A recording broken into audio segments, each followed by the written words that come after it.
Hi friends, ഇന്നും നമുക്ക് കേക്കിൻ്റെ വിശേഷങ്ങളാണ്. അപ്പോൾ അതാ ആദ്യം ഒരു ബ്ലാക്ക് ഫോറസ്റ്റ് കേക്കാണ്, അതൊരു സ്ക്വയർ കേക്കാണ്. അതെല്ലാം ഞാനൊന്ന് ഫില്ല് ചെയ്തിട്ട് ക്രം കോട്ട് ചെയ്ത് ഞാൻ കുറച്ച് നേരം ഫ്രിഡ്ജിൽ വെക്കും എല്ലാം കേക്കും കേട്ടോ. അങ്ങനെ അതേണ്ട ക്രം കോട്ടൊക്കെ ചെയ്ത് ഫ്രിഡ്ജിലോട്ട് മാറ്റിയിട്ടുണ്ട്.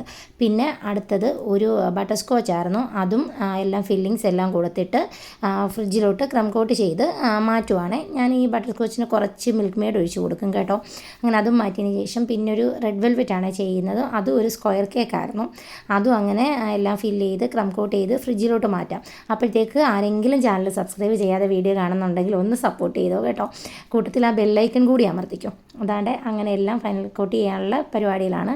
അങ്ങനെ ആദ്യം എടുത്ത റെഡ് വെൽവെറ്റാണ്, അതൊന്ന് ഫൈനൽ കോട്ട് ചെയ്ത് ഫ്രിഡ്ജിലോട്ട് മാറ്റിയിട്ടുണ്ട്. പിന്നെ നമ്മുടെ ബ്ലാക്ക് ഫോറസ്റ്റ് ആണ്, അതും ഫൈനൽ കോട്ട് ചെയ്തെടുത്തിട്ട് നോസിൽ വർക്കൊക്കെ ചെയ്തങ്ങ് ഫ്രിഡ്ജിലോട്ട് വെക്കുവാണ്. ഒരു നോസിൽ വർക്ക് സൈഡിലും മുകളിലും ടോപ്പിലും കൊടുത്തിട്ടുണ്ട്. എന്നിട്ട് അതിലോരോ ഷുഗർ ബോൾസും കൂടി ഇട്ട് അതിൻ്റെ ഫൈനൽ വർക്ക് കഴിഞ്ഞിട്ട് അങ്ങ് ഫ്രിഡ്ജിലോട്ട് മാറ്റി. അടുത്ത റെഡ് വെൽവെറ്റാണ് ചെയ്തത്. പിന്നെ ആ ബട്ടർ സ്കോച്ചും ഫുള്ള് വർക്ക് ചെയ്ത് മാറ്റിയിട്ടുണ്ട്. അങ്ങനെ ഓരോന്നായിട്ട് ഡിസൈൻ ചെയ്തെടുത്ത് അതായത് ഓരോന്നും പാക്ക് ചെയ്ത്, മോളാണ് പാക്ക് ചെയ്യാൻ സഹായിക്കുന്നത്, എല്ലാം ഒന്ന് കൊണ്ടുപോകുമായിരുന്നു. അതുകൊണ്ട് നമുക്ക് വലിയ ജോലിയൊന്നുമില്ലായിരുന്നു. പിന്നെ ബട്ടർ സ്കോച്ചിൻ്റെ കൂടെ ഒരു ഫ്രെയിമും, 9 വയസ്സുള്ളൊരു മോളായിരുന്നേ, അവൾക്ക് 9 ഗിഫ്റ്റാണ് അവളുടെ അമ്മ പറഞ്ഞിരുന്നത്. അതെല്ലാം ഒന്ന് ഹാമ്പറിലാക്കി കൊടുത്തിട്ടുണ്ട്. അങ്ങ് വീട്ടിലെത്തിച്ചാൽ മതിയായിരുന്നു. അപ്പോൾ ഇതാണ്ട് ഇന്നത്തെ വർക്കെല്ലാം കഴിഞ്ഞ് എല്ലാവരും ഒന്ന് ലൈക്കും കമൻറ്റും ഷെയറും ചെയ്തേക്കണേ.